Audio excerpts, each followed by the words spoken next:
तुमने कभी महसूस किया है कि तुम अपनी जिंदगी अपने लिए नहीं बल्कि दूसरों के लिए जी रहे हो? हर डिसीजन लेने से पहले दिमाग में एक ही सवाल आता है कि लोग क्या कहेंगे, और फिर तुम वही करते हो जो सेफ हो, जो सोसाइटी अप्रूव करे। लेकिन अंदर से तुम जानते हो कि तुम खुश नहीं हो। अजीब सी घुटन है, जैसे तुम खुद से दूर होते जा रहे हो। और सबसे बड़ा कॉन्ट्रडिक्शन ये है कि जितना ज़्यादा तुम लोगों को खुश करने की कोशिश करते हो, उतना ही तुम खुद से नफरत करने लगते हो। तो सवाल ये है कि क्या सच में खुश रहने के लिए हमें सबकी अप्रूवल चाहिए, या फिर सच्ची आज़ादी उस दिन शुरू होती है जब लोग हमें पसंद करना बंद कर दें? नमस्कार दोस्तों, आप सभी का स्वागत है आपके अपने चैनल बुक्ड समरी पर। और आज की ये वीडियो आपकी सोच को पूरी तरह से बदल सकती है, क्योंकि आज हम बात करने वाले हैं एक ऐसी किताब की जिसने लाखों लोगों की जिंदगी का नज़रिया बदल दिया है। The courage to be disliked by Ichiro Kishimi and Fumitake Koga. ये किताब आपको सिखाएगी कि कैसे आप अपने पास्ट से बाहर निकल सकते हैं, कैसे आप लोगों की एक्सपेक्टेशंस के प्रेशर से आज़ाद हो सकते हैं, कैसे असली हैप्पीनेस मिलती है, और सबसे इम्पॉर्टेंट, कैसे आप बिना डर के अपनी ज़िंदगी जी सकते हैं। और अगर आप इस वीडियो को अंत तक देखते हैं तो मैं आपको ऐसे प्रैक्टिकल तरीके बताऊंगा जिससे आप तुरंत अपनी लाइफ में बदलाव ला सकते हो। इसलिए अगर आप भी अपनी ज़िंदगी को कंट्रोल में लेना चाहते हो तो अभी बुक्ड इन्वेस्टर फैमिली ज्वाइन करो, क्योंकि यहाँ हम सिर्फ नॉलेज नहीं, ट्रांसफॉर्मेशन की बात करते हैं। अब इमेजिन करो, एक लड़का है जो हमेशा परफेक्ट बनने की कोशिश करता है। स्कूल में टॉप करना, घर वालों को खुश रखना, दोस्तों को इम्प्रेस करना। बाहर से सब कुछ परफेक्ट दिखता है, लेकिन अंदर से वो धीरे धीरे टूट रहा है, क्योंकि वो कभी खुद के लिए जी ही नहीं पाया। और यही कहानी हमारी भी है। हम सब कहीं ना कहीं उस लड़के जैसे हैं। और यही इस किताब का स्टार्टिंग पॉइंट है, जहां एक फिलोसोफर और एक कंफ्यूज्ड स्टूडेंट के बीच कॉन्वर्सेशन शुरू होती है। एक स्टूडेंट जो मानता है कि उसकी ज़िंदगी ख़राब है क्योंकि उसका पास्ट ख़राब था, और एक फिलोसोफर जो कहता है तुम्हारा पास्ट नहीं, तुम्हारी थिंकिंग तुम्हारी ज़िंदगी को कंट्रोल कर रही है। और यहीं से एक ऐसी जर्नी शुरू होती है जो तुम्हारे हर बिलीफ को चैलेंज करेगी। लेकिन क्या सच में ऐसा हो सकता है कि हमारा पास्ट इम्पॉर्टेंट ही ना हो? क्या हम अपनी ज़िंदगी को अभी इस मोमेंट में बदल सकते हैं, या ये सिर्फ एक इल्यूजन है? यही सवाल इस कहानी को और गहरा बनाता है। और अगले पार्ट में हम इसी सबसे शॉकिंग कॉन्सेप्ट को एक्सप्लोर करेंगे जो शायद तुम्हारी सोच को हिला दे। तो अब कहानी वहीं से आगे बढ़ती है, जहां स्टूडेंट पूरी कॉन्फिडेंस के साथ फिलोसोफर से कहता है कि उसकी ज़िंदगी खराब है क्योंकि उसका पास्ट खराब था। बचपन में उसे इग्नोर किया गया, लोग उसे समझ नहीं पाए, इसीलिए आज वो वीक है, इनसिक्योर है। और शायद तुम भी कहीं ना कहीं ये फील करते हो कि मेरे साथ जो हुआ उसी की वजह से मैं आज ऐसा हूँ। लेकिन तभी फिलोसोफर एक ऐसी बात कहता है जो सीधा दिमाग को हिला देती है। वो कहता है, तुम अपने पास्ट की वजह से ऐसे नहीं हो, तुमने खुद डिसाइड किया है कि तुम्हें ऐसा बनना है। ये सुनते ही स्टूडेंट को गुस्सा आता है। उसे लगता है ये इंसान इनसेंसिटिव है। लेकिन फिलोसोफर आगे समझाता है कि हम सब अपने एक्सपीरियंसेस को एक कहानी की तरह यूज़ करते हैं। हम खुद को जस्टिफाई करने के लिए पास्ट का सहारा लेते हैं। जैसे एक लड़का है जो लोगों से बात नहीं करता। वो कहता है कि बचपन में उसे रिजेक्ट किया गया था, इसीलिए आज वो इंट्रोवर्ट है। लेकिन असल में सच ये है कि वो रिजेक्शन से बचना चाहता है, इसीलिए उसने खुद को लोगों से दूर रखना चूज़ किया है। ये कॉज एंड इफेक्ट नहीं बल्कि पर्पस है। यानी हम वैसे नहीं हैं क्योंकि हमारे साथ क्या हुआ, हम वैसे हैं क्योंकि हम क्या चाहते हैं। और यही सबसे डेंजरस इल्यूजन है। हम सोचते हैं कि हम चेंज नहीं हो सकते, लेकिन असल में हम चेंज नहीं होना चाहते, क्योंकि चेंज अनकंफर्टेबल होता है, रिस्की होता है। इमेजिन करो, अगर वो लड़का सडनली कॉन्फिडेंट बन जाए, लोगों से खुलकर बात करने लगे, तो उसे रिजेक्शन का सामना भी करना पड़ेगा। और हम सब इसी फियर से भागते हैं। इसीलिए हम अपने पास्ट को एक शील्ड बना लेते हैं। अब ज़रा अपनी ज़िंदगी में देखो, क्या तुम भी कहीं में कहीं अपने पास्ट को एक्सक्यूज़ बना रहे हो? मेरे पास अपॉर्चुनिटीज़ नहीं थी, मेरे पेरेंट्स सपोर्टिव नहीं थे, मेरे साथ गलत हुआ। ये सब सच हो सकता है, लेकिन क्या ये तुम्हारे फ्यूचर को डिसाइड करेगा, या तुम खुद डिसाइड करोगे? और यही वो पॉइंट है जहां स्टोरी एक नया टर्न लेती है, क्योंकि अगर पास्ट रिस्पॉन्सिबल नहीं है तो फिर असली प्रॉब्लम क्या है, और अगर प्रॉब्लम समझ में आ जाए तो क्या सल्यूशन भी उतना ही सिंपल हो सकता है। अगले पार्ट में हम एक और डीप कॉन्सेप्ट समझेंगे जो तुम्हारी जिंदगी के हर रिलेशनशिप को रीडिफाइन कर सकता है। अब स्टूडेंट का दिमाग पूरी तरह उलझ चुका है। अगर पास्ट जिम्मेदार नहीं है तो फिर उसकी प्रॉब्लम क्या है? वो फिलॉसफर से पूछता है, अगर मेरी तकलीफ का रीज़न मेरा पास्ट नहीं है तो फिर मैं ऐसा फील क्यों करता हूँ? लोग मुझे जज करते हैं, मुझे इग्नोर करते हैं, मुझे लगता है मैं इनफ नहीं हूँ। और यही फिलॉसफर एक ऐसा कॉन्सेप्ट इंट्रोड्यूस करता है जो हमारी पूरी ज़िंदगी के रिलेशनशिप्स को रीडिफाइन कर देता है। वो कहता है, तुम्हारी ज़्यादातर प्रॉब्लम्स एक्चुअली इंटरपर्सनल रिलेशनशिप्स की प्रॉब्लम्स हैं। सोच के देखो, तुम कब सबसे ज़्यादा स्ट्रेस फील करते हो? जब तुम अकेले होते हो या जब तुम लोगों के बीच होते हो? ऑफिस में बॉस क्या सोचेंगे, दोस्तों के सामने कैसे दिख रहे हो, सोशल मीडिया पर कितने लाइक्स आए, हर जगह हम खुद को दूसरों की नज़रों से देखने लगते हैं और धीरे धीरे हम अपनी असली आइडेंटिटी खो देते हैं। हम वो बन जाते हैं जो दुनिया देखना चाहती है। अब फिलॉसफर एक सिंपल एग्जाम्पल देता है। इमेजिन करो, एक लड़की है जो हर वक्त परफेक्ट दिखना चाहती है, हर बात में अग्री करती है, कभी किसी को ना नहीं कहती। बाहर से सब उसे पसंद करते हैं लेकिन अंदर से वो थक चुकी है, क्योंकि वो अपनी ज़िंदगी नहीं जी रही, वो दूसरों की एक्सपेक्टेशंस जी रही है। और यही वो ट्रैप है जिसमें हम सब फंस जाते हैं, अप्रूवल का ट्रैप। लेकिन यहाँ सबसे बड़ा बिलीफ ब्रेक होता है। फिलॉसफर कहता है, तुम्हारा काम ये नहीं है कि लोग तुम्हें पसंद करें, तुम्हारा काम है अपनी ज़िंदगी ऑनेस्टली जीना। और जैसे ही तुम ये समझ जाते हो, तुम्हारे अंदर एक डर पैदा होता है, अगर मैं अपने हिसाब से जीने लगा तो लोग मुझे रिजेक्ट कर देंगे। और यहीं से शुरू होती है असली ग्रोथ, क्योंकि फ्रीडम और लोनलीनेस दोनों साथ आते हैं। अब ज़रा खुद से पूछो, क्या तुम सच में अपनी ज़िंदगी जी रहे हो या सिर्फ दूसरों की एक्सपेक्टेशंस पूरी कर रहे हो? क्या तुम्हारी चॉइसेस तुम्हारी हैं या सोसाइटी ने तय की हैं? यही कहानी और गहरी हो जाती है, क्योंकि अगर हमारी सारी प्रॉब्लम्स रिलेशनशिप से जुड़ी हैं तो क्या इनसे पूरी तरह फ्री होना पॉसिबल है, या हमें इनके साथ जीने का नया तरीका सीखना होगा? अगले पार्ट में हम एक ऐसे कॉन्सेप्ट में जाएंगे जो तुम्हें इमोशनली हिला सकता है और शायद पहली बार तुम्हें खुद से मिलवाएगा। अब स्टूडेंट अंदर से हिल चुका है। उसे समझ आने लगा है कि उसकी प्रॉब्लम्स बाहर की दुनिया नहीं बल्कि लोगों से जुड़ी उसकी सोच है।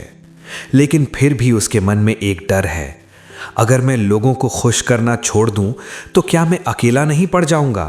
क्या मैं सेल्फिश नहीं बन जाऊंगा? और तभी फिलॉसफर एक बहुत गहरी बात कहता है, तुम्हें हर किसी की लाइफ का हीरो बनने की ज़रूरत नहीं है, क्योंकि तुम खुद अपनी स्टोरी के मेन कैरेक्टर हो। और यही वो मोमेंट है जहां कहानी इमोशनल हो जाती है। फिलॉसफर एक छोटी सी सिचुएशन बताता है। एक बेटा है जो अपने पेरेंट्स के हर डिसीजन को ब्लाइंडली फॉलो करता है। उसने वही करियर चुना जो उसके पेरेंट्स चाहते थे, वही लाइफ जी रहा है जो सोसाइटी अप्रूव करती है। बाहर से सब कहते हैं क्या समझदार लड़का है, लेकिन अंदर से वो हर दिन टूट रहा है, क्योंकि उसने कभी ये सोचा ही नहीं कि वो खुद क्या चाहता है। और एक दिन वो खुद से पूछता है, क्या मैं सच में जी रहा हूँ या सिर्फ निभा रहा हूँ? ये सवाल सिंपल लगता है, लेकिन इसका जवाब बहुत हैवी होता है, क्योंकि हमें बचपन से सिखाया जाता है कि दूसरों को खुश रखना ही अच्छा इंसान होना है। लेकिन फिलॉसफर इस बिलीफ को तोड़ देता है। वो कहता है, दूसरों को खुश करना तुम्हारी रिस्पॉन्सिबिलिटी नहीं है और ना ही तुम्हारी हैप्पीनेस किसी और की रिस्पॉन्सिबिलिटी है। हर इंसान अपनी लाइफ का जिम्मेदार है, और जब तुम ये समझ जाते हो तो तुम्हारे अंदर एक अजीब सा रिलीफ आता है, जैसे कोई बोझ उतर गया हो। लेकिन ये रियलाइजेशन आसान नहीं है, क्योंकि इसका मतलब है कि अब तुम्हें अपनी लाइफ के डिसीजंस खुद लेने होंगे, अपनी फेलियर्स की जिम्मेदारी खुद लेनी होगी, और सबसे मुश्किल, तुम्हें ये एक्सेप्ट करना होगा कि कुछ लोग तुम्हें पसंद नहीं करेंगे। और यही वो मोमेंट है जहां असली करेज चाहिए होता है, डिसलाइक्ड होने का करेज। अब ज़रा अपने दिल पर हाथ रखकर सोचो, अगर आज तुम अपनी ज़िंदगी अपने हिसाब से जीने लगो तो सबसे पहले कौन सा डर सामने आएगा, रिजेक्शन का या जजमेंट का? और यही कहानी एक नए मोड़ पर आती है, क्योंकि अगर हमें दूसरों की एक्सपेक्टेशन से आज़ाद होना है तो हमें एक बहुत पावरफुल स्किल सीखनी होगी, बाउंड्रीज़ की। लेकिन क्या बाउंड्रीज़ बनाना मतलब लोगों से दूर हो जाना है या कुछ और? अगले पार्ट में हम इसी प्रैक्टिकल कॉन्सेप्ट को समझेंगे जो तुम्हारी ज़िंदगी को रियल में बदल सकता है। अब कहानी उस मोड़ पर आ चुकी है जहां स्टूडेंट को समझ आने लगा है कि उसे अपनी ज़िंदगी खुद जीनी है, लेकिन उसके अंदर एक कन्फ्यूजन अभी भी बाकी है। अगर मैं अपनी बाउंड्रीज बनाऊं, अगर मैं ना कहना शुरू कर दूं, तो क्या मैं लोगों से दूर नहीं हो जाऊंगा? क्या मेरे रिश्ते खराब नहीं हो जाएंगे? और तभी फिलॉसफर मुस्कुराता है और कहता है, बाउंड्रीज बनाना दूरी बनाना नहीं है, बाउंड्रीज बनाना क्लैरिटी देना है। वो एक सिंपल सिचुएशन बताता है। इमेजिन करो तुम हर बार अपने दोस्त की मदद करते हो, चाहे तुम्हारा खुद का काम पेंडिंग हो। तुम ना नहीं कह पाते क्योंकि तुम्हें डर है कि वो बुरा मान जाएगा। धीरे धीरे तुम स्ट्रेस में आने लगते हो, फ्रस्ट्रेशन बढ़ने लगता है और एक दिन तुम अचानक एक्सप्लोड कर जाते हो और रिश्ता वहीं खराब हो जाता है। अब सोचो, अगर तुमने शुरू से ही कामली अपनी लिमिट बता दी होती तो क्या सिचुएशन अलग नहीं होती?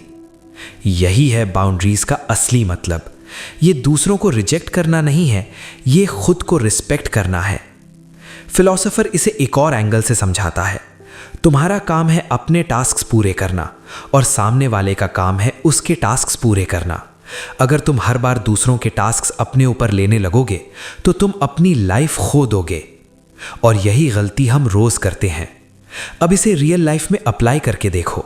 ऑफिस में, फैमिली में, रिलेशनशिप्स में कितनी बार तुम सिर्फ इसलिए हाँ बोल देते हो क्योंकि तुम ना बोलने से डरते हो। लेकिन सच ये है कि हर हाँ जो तुम दूसरों के लिए बोलते हो वो एक ना होता है खुद के लिए, और यही धीरे धीरे तुम्हें अंदर से खाली कर देता है।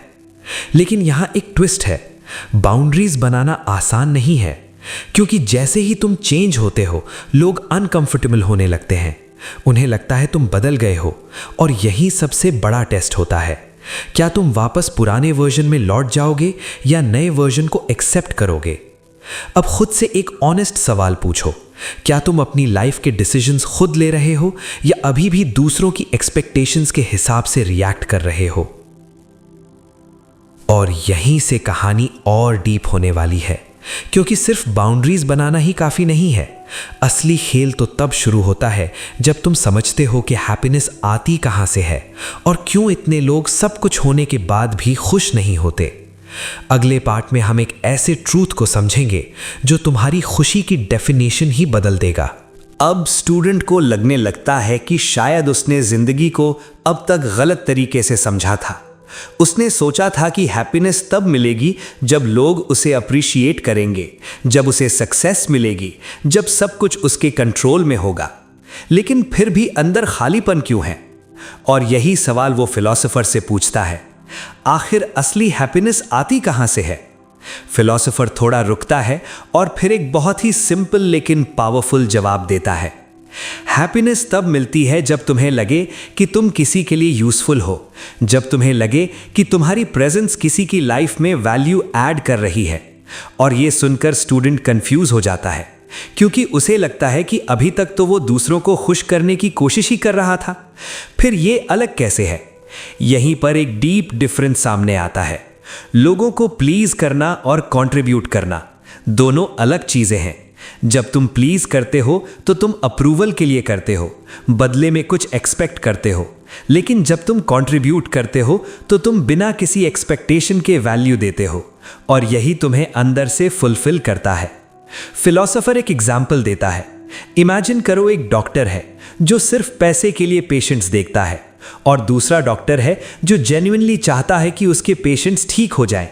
दोनों सेम काम कर रहे हैं, लेकिन दूसरे डॉक्टर को जो सेटिस्फैक्शन मिलेगा वो अलग ही लेवल का होगा, क्योंकि उसे अपनी एग्जिस्टेंस का मतलब समझ में आता है। उसे लगता है कि वो किसी के लिए इंपॉर्टेंट है। अब जरा अपने लाइफ में देखो, कितनी बार तुमने कुछ सिर्फ इसलिए किया क्योंकि तुम्हें अप्रिसिएशन चाहिए था, और कितनी बार तुमने कुछ जेन्युइनली दिल से किया। फर्क साफ दिखेगा, क्योंकि रियल हैप्पीनेस बाहर से नहीं आती, वो अंदर से ग्रो होती है। लेकिन यहाँ एक और हिडन ट्रूथ है जो ज़्यादातर लोग इग्नोर कर देते हैं। कंट्रीब्यूशन का मतलब ये नहीं है कि तुम अपनी आइडेंटिटी खो दो या खुद को सैक्रिफाइस कर दो। अगर तुम खुद ही एम्प्टी हो तो तुम किसी और को क्या दोगे? तो सवाल ये है, क्या तुम अपनी लाइफ में कंट्रीब्यूशन कर रहे हो या सिर्फ अप्रूवल के पीछे भाग रहे हो? और यही कहानी एक और डीपर लेवल पर जाने वाली है, क्योंकि अब तक हमने जो सीखा वो सरफेस था, लेकिन असली चैलेंज अब शुरू होगा। क्योंकि कुछ ऐसी मिस्टेक्स हैं जो ऑलमोस्ट हर इंसान करता है और अननोइंगली अपनी हैप्पीनेस खुद डिस्ट्रॉय करता है। अगले पार्ट में हम उन्हीं हिडन मिस्टेक्स और मिथ्स को एक्सपोज करेंगे जो तुम्हें आज तक किसी ने नहीं बताए। अब स्टूडेंट को काफी कुछ समझ आने लगा है, लेकिन फिर भी उसके मन में एक बेचैनी है। अगर ये सब इतना सिंपल है तो फिर लोग फिर भी अनहैप्पी क्यों हैं? क्यों इतने लोग सारी नॉलेज होने के बाद भी अपनी जिंदगी नहीं बदल पाते? और यही वो जगह है जहां फिलॉसफर उन हिडन मिस्टेक्स और मिथ्स को सामने लाता है। सबसे पहली गलती, हम सोचते हैं कि अगर मैं सबके साथ अच्छा रहूंगा तो सब मेरे साथ अच्छा रहेंगे, लेकिन रियलिटी इससे बिल्कुल अलग है। तुम कितने भी अच्छे बन जाओ, कुछ लोग तुम्हें फिर भी पसंद नहीं करेंगे, और यही एक्सपेक्टेशन हमें अंदर से तोड़ती है, क्योंकि हम रिटर्न में वैलिडेशन चाहते हैं, और जब वो नहीं मिलता तो हम खुद को ब्लेम करने लगते हैं। दूसरी बड़ी गलती, हम अपनी वर्थ को दूसरों के ओपिनियन से मेजर करते हैं। अगर किसी ने तारीफ कर दी तो हम खुश, अगर किसी ने क्रिटिसाइज कर दिया तो हम टूट जाते हैं, जैसे हमारी आइडेंटिटी हमारे हाथ में नहीं दूसरों के हाथ में है। और यही सबसे बड़ा ट्रैप है, क्योंकि जब तक तुम्हारी वैल्यू एक्सटर्नल वैलिडेशन पर डिपेंड करती रहेगी, तुम कभी स्टेबल नहीं रह पाओगे। तीसरी मिस्टेक, हम फ्रीडम चाहते हैं लेकिन रिस्पॉन्सिबिलिटी से डरते हैं। हम कहते हैं कि मुझे अपनी जिंदगी अपने हिसाब से जीनी है, लेकिन जैसे ही डिसीजन लेने का टाइम आता है हम पीछे हट जाते हैं, क्योंकि अगर डिसीजन गलत हुआ तो ब्लेम करने के लिए कोई नहीं होगा। और यही रीजन है कि बहुत लोग अपने कंफर्ट जोन में ही फंसे रहते हैं। और सबसे डेंजरस मिथ, टाइम सब कुछ ठीक कर देगा। हम सोचते हैं कि धीरे धीरे सब ठीक हो जाएगा, लेकिन फिलॉसफर साफ कहता है, टाइम कुछ नहीं बदलता, एक्शन बदलता है। अगर तुम आज भी वही सोच, वही हैबिट्स, वही डर लेकर चल रहे हो तो 5 साल बाद भी तुम वहीं खड़े रहोगे। अब जरा खुद से पूछो, क्या तुम भी इन मिस्टेक्स में कहीं फंसे हुए हो? क्या तुम भी अपनी वैल्यू दूसरों के ओपिनियन से डिफाइन कर रहे हो? और यही कहानी एक बहुत पावरफुल शिफ्ट की तरफ बढ़ती है, क्योंकि मिस्टेक समझना इनफ नहीं है। असली गेम तब बदलता है जब तुम्हारी आइडेंटिटी बदलती है, जब तुम खुद को एक नए तरीके से देखना शुरू करते हो। लेकिन क्या आइडेंटिटी चेंज करना इतना आसान है, या इसके पीछे भी कोई हिडन ट्रूथ है? अगले पार्ट में हम उसी माइंडसेट शिफ्ट को एक्सप्लोर करेंगे जो तुम्हारी पूरी जिंदगी की डायरेक्शन बदल सकता है। अब कहानी उस मोड़ पर पहुंच चुकी है जहां सिर्फ समझना काफी नहीं है, अब असली बदलाव अंदर होना शुरू होता है। स्टूडेंट अब फिलॉसफर से पूछता है, अगर मुझे सच में अपनी जिंदगी बदलनी है तो मुझे क्या बदलना होगा? और फिलॉसफर धीरे से जवाब देता है, तुम्हें अपनी आइडेंटिटी बदलनी होगी। तुम्हें यह बदलना होगा कि तुम खुद को कैसे देखते हो। और यही सबसे बड़ा शिफ्ट है, क्योंकि हम अपनी जिंदगी उसी आइडेंटिटी के हिसाब से जीते हैं जो हमने खुद के लिए बना रखी है। अगर तुम खुद को एक विक्टिम मानते हो तो हर सिचुएशन में तुम्हें प्रॉब्लम्स ही दिखेंगी। अगर तुम खुद को वीक मानते हो तो हर चैलेंज तुम्हें इम्पॉसिबल लगेगा। लेकिन जैसे ही तुम अपनी आइडेंटिटी को चेंज करते हो, पूरी दुनिया का पर्सपेक्टिव बदल जाता है। फिलॉसफर एक पावरफुल बात कहता है, तुम जैसे हो वैसे रहने का कोई कंपल्शन नहीं है। तुम हर मोमेंट में खुद को रीडिफाइन कर सकते हो। इसका मतलब ये नहीं कि तुम फेक बन जाओ, बल्कि इसका मतलब ये है कि तुम अपने पुराने लेबल्स को छोड़ दो। वो लेबल्स जो तुम्हें सोसाइटी ने दिए या जो तुमने खुद को दिए। मैं शाय हूँ, मैं कॉन्फिडेंट नहीं हूँ, मैं लकी नहीं हूँ, ये सब सिर्फ स्टोरीज हैं, रियलिटी नहीं। अब इमेजिन करो, अगर तुम हर दिन ये डिसाइड करो कि मैं अपने एक्शन से खुद को डिफाइन करूँगा, ना कि अपने पास्ट से, तो क्या चेंज होगा? धीरे धीरे तुम अपने पुराने पैटर्न्स को तोड़ना शुरू करोगे और एक नया वर्जन बनाओगे। और यही असली ट्रांसफॉर्मेशन है। लेकिन यहाँ एक और डीपर कनेक्शन है जो इस पूरी जर्नी को कंप्लीट करता है। फिलॉसफर कहता है जब तुम अप्रूवल छोड़ देते हो, जब तुम बाउंड्रीज बनाते हो, जब तुम कंट्रीब्यूशन पर फोकस करते हो और जब तुम अपनी आइडेंटिटी को कॉन्शियसली चूज करते हो, तब ये सारे कॉन्सेप्ट्स मिलकर एक सिस्टम बनाते हैं। ये सिस्टम तुम्हें फ्रीडम देता है क्योंकि अब तुम दूसरों के रिएक्शन से कंट्रोल नहीं होते। ये सिस्टम तुम्हें क्लैरिटी देता है क्योंकि अब तुम्हें पता है कि तुम्हें क्या करना है। और सबसे इंपॉर्टेंट, ये सिस्टम तुम्हें पीस देता है क्योंकि अब तुम खुद से लड़ नहीं रहे होते। अब जरा रुक कर सोचो, अगर ये सारे कॉन्सेप्ट्स तुम अपनी लाइफ में अप्लाई कर दो तो तुम्हारी जिंदगी कितनी अलग हो सकती है। क्या तुम वही इंसान रहोगे या पूरी तरह से बदल जाओगे? और यहीं से ये जर्नी अपने फाइनल फेज में एंटर करती है क्योंकि अब टाइम है सब कुछ समराइज करने का, उस ट्रांसफॉर्मेशन को महसूस करने का जो तुम्हारे अंदर शुरू हो चुका है, और एक आखिरी सवाल का सामना करने का जो शायद तुम्हारी जिंदगी का सबसे इंपॉर्टेंट सवाल हो सकता है। अगले पार्ट में हम उसी क्लोजर तक पहुंचेंगे जहां से तुम्हारी नई शुरुआत होगी। तो अब ये जर्नी अपने एंड पर नहीं बल्कि एक नई शुरुआत पर खड़ी है, क्योंकि जो बातें हमने अभी तक समझी वो सिर्फ नॉलेज नहीं है, वो एक ऐसा मिरर है जिसमें तुम खुद को पहली बार सच में देख सकते हो। तुमने देखा कि तुम्हारा पास्ट तुम्हें कंट्रोल नहीं करता। तुमने समझा कि लोग क्या सोचते हैं वो तुम्हारी रिस्पॉन्सिबिलिटी नहीं है। तुमने महसूस किया कि बाउंड्रीज बनाना सेल्फिश नहीं बल्कि सेल्फ रिस्पेक्ट है। और सबसे इंपॉर्टेंट, तुमने ये जाना कि असली हैप्पीनेस अप्रूवल से नहीं, कंट्रीब्यूशन से आती है। लेकिन असली सवाल अभी भी बाकी है। क्या तुम ये सब जानकर भी वही पुरानी जिंदगी जीते रहोगे या फिर आज अभी इसी मोमेंट में एक नया डिसीजन लोगे? सोचो, अगर आज के बाद तुम हर डिसीजन ये सोचकर लो कि मुझे सही क्या लगता है, ना कि लोग क्या कहेंगे, अगर तुम हर बार खुद को ये याद दिलाओ कि मुझे परफेक्ट नहीं रियल बनना है, अगर तुम धीरे धीरे अपने डर के बावजूद एक्शन लेना शुरू कर दो, तो 6 महीने बाद तुम्हारी जिंदगी कैसी दिखेगी? शायद शुरुआत में मुश्किल होगा, लोग सवाल करेंगे, कुछ लोग दूर भी हो जाएंगे, लेकिन एक चीज धीरे धीरे बदलने लगेगी, तुम्हारा खुद पर विश्वास। और जब ये बन जाता है तो फिर दुनिया की कोई भी आवाज तुम्हें अंदर से हिला नहीं सकती। यही इस पूरी कहानी का एसेंस है। The courage to be disliked कोई ऐसी किताब नहीं है जो तुम्हें सबको खुश करना सिखाए। ये तुम्हें खुद के साथ ईमानदार रहना सिखाती है। ये तुम्हें सिखाती है कि फ्रीडम का असली मतलब क्या है, और ये तुम्हें वो करेज देती है जो बहुत कम लोग डेवलप कर पाते हैं। तो आज जाते जाते बस एक आखिरी सवाल अपने आप से पूछना, क्या मैं अपनी जिंदगी अपने हिसाब से जी रहा हूं या अभी भी दूसरों के डर में बंधा हुआ हूं? क्योंकि इस सवाल का जवाब ही तुम्हारी पूरी डायरेक्शन तय करेगा।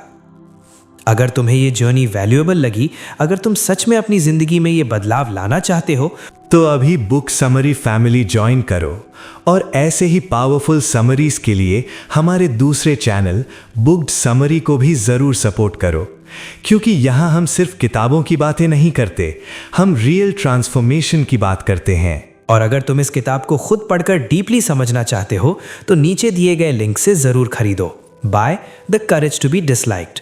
और याद रखना, तुम्हें हर किसी को इम्प्रेस करने की ज़रूरत नहीं है, तुम्हें बस खुद के साथ सच्चा रहना है, वही काफ़ी है।